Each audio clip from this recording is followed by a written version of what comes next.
Piny Kenya obedo achiel kuom pinje manoyango biro kanyakla mar manyo yore mag bero thieth ma nengone tek mokalo e alwora mag Afrika.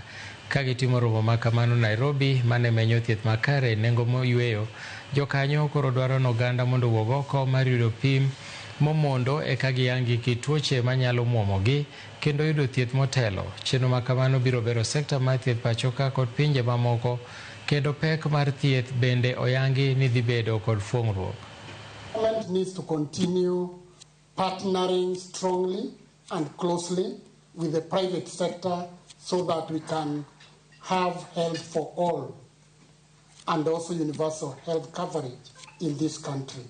So I usually use the example of COVID-19, where the private sector really came in very strongly without caring who has what capacity or who has been doing what.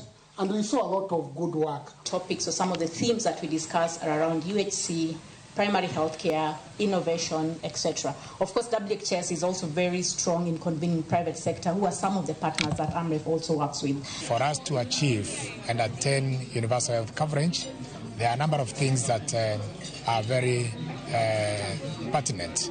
Part of it being quality diagnostics. The main factors of WHX Nairobi is that we have high-level C-suite, public and private delegates attend our conferences year on year.